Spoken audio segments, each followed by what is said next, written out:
Okay, hello everyone.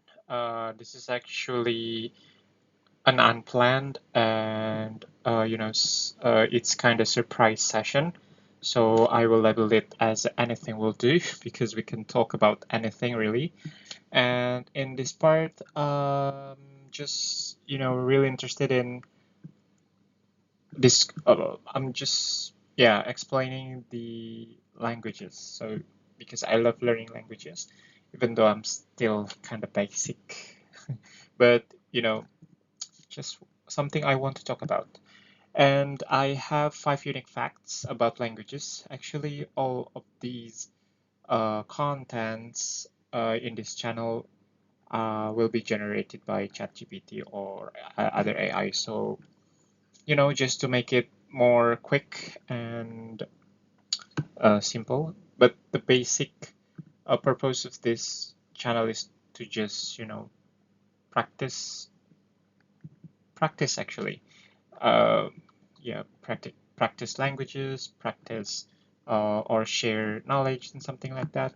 Okay, so that's why it's called polymathletic because we can just talk about not anything but something that I am really interested in. Okay, so in this session, I would like to discuss the 5 unique facts about languages.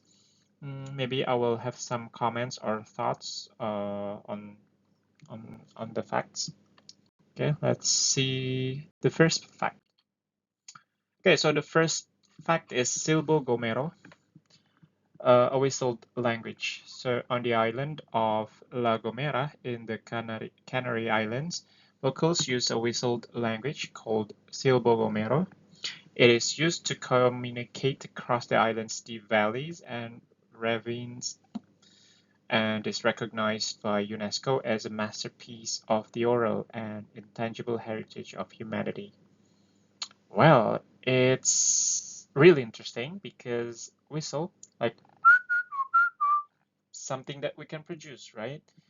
And turn the signal into, turn the whistle into language is beautiful. I mean, I hope music is a language, because we can just communicate beautifully.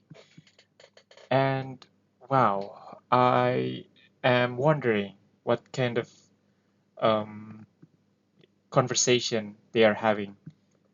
Maybe I'm gonna look more into that later on. But that's kind of interesting, right?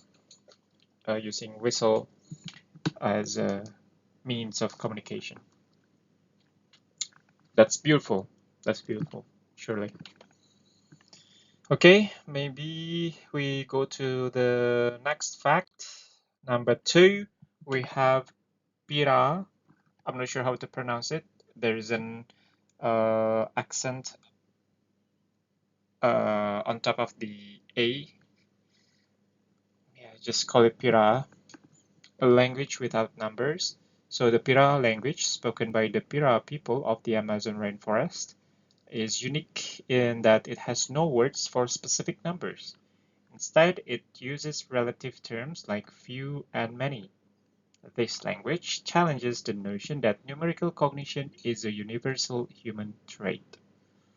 Hmm, okay, maybe it's not really embedded in the language. So the numbers, like the counting system, I think it's just a universal thing.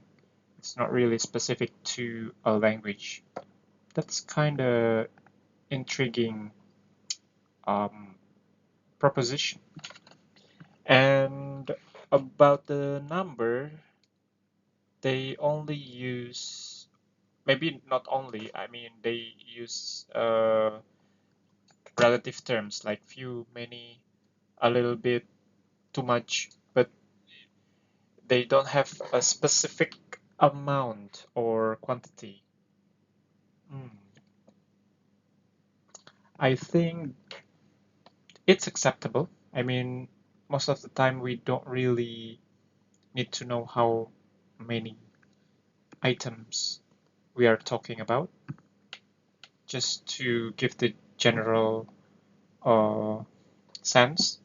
It's few or many. So if we say 10, do you think it's It's do you think it's huge or small? Well, we should compare it to something, right? If we said that it's a 10 houses, then it's so big. But if we say 10, I'm not sure, 10, 10 drops, for example, maybe it's not that much. Interesting. Okay, so we can just assign the a universal language for numbers, right? Hmm. Because in some languages, they may have different system in numbering.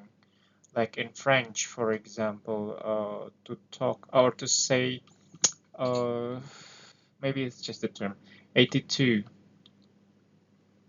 82, 4 times 20 plus 2. Maybe in other languages they have different system, like hexadecimal or I don't know. So yeah, that's something to think about. Okay, let's move on. Number 3, we have Khoisan languages or click sounds. Another interesting sound in a language. So Khoisan languages, spoken by some indigenous peoples in southern Africa, are known for their extensive use of click consonants. I think I've heard these before, like or yeah, I cannot make click sounds very clearly.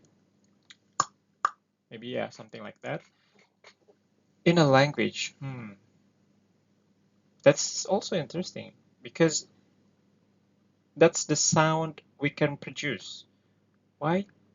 We can just turn the sound into meaningful, um, yeah, meaningful word or communication, right?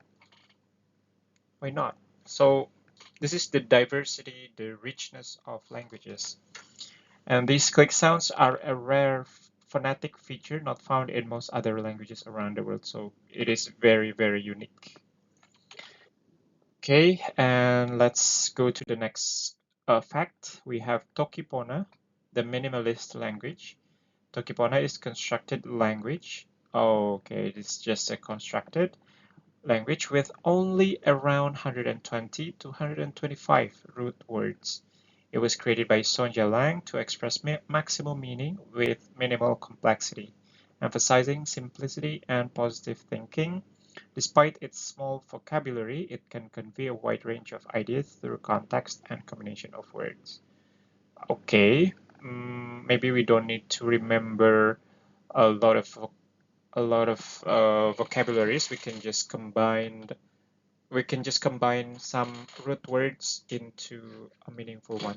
I think I've heard this concept before. I think it's in the what is called 1975 by George Orwell, I think. It is the language construction to avoid, I'm not sure, just to avoid a certain um, purpose. Maybe it's kind of propaganda. Uh, maybe you can give example the minimalist language. Okay, so maybe in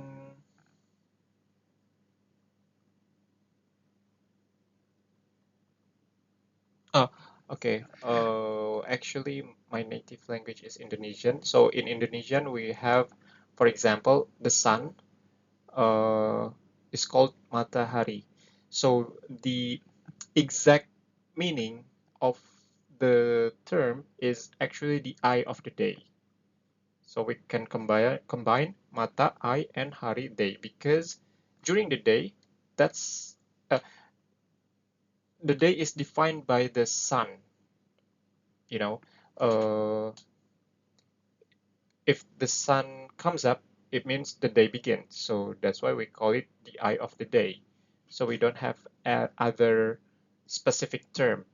So we can just combine the eye and day, become the eye of the day.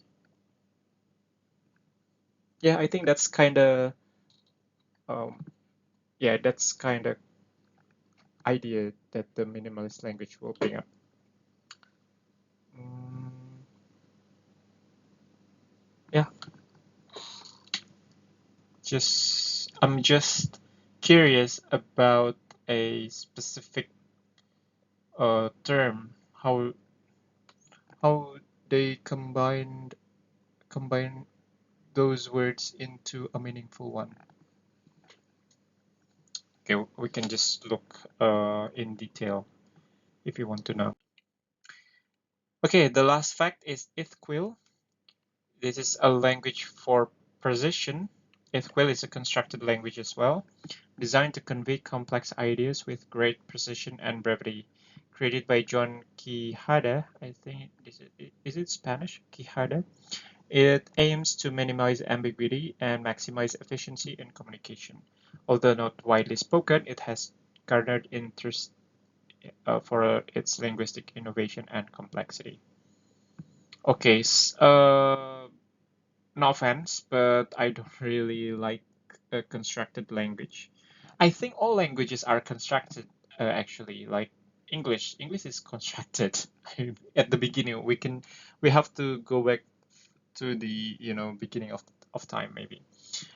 But this is sounds like artificial in the sense of no one no one spoke it before. We can just create something new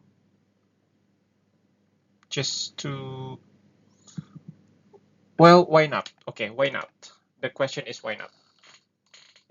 The the process is just the same with other existing languages. Any languages, any language is constructed, right? There is no like natural language. I mean, they invent. The language is the invention. It's not like it's from nature, It's not like natural resources which is already there before human invented. So why not? Why hate? Why do we hate a new, modern, invented, constructed language? Meanwhile, other existing languages are also constructed. That's something to think about. Okay, maybe that's it. I think that's quite interesting. Thank you so much for listening. If you are, but if you are not listening, then just fine. I'm just talking to myself actually, just to express my thoughts and stimulate my thinking, and yeah, just knowing the fact. Thank you and see you in next occasion.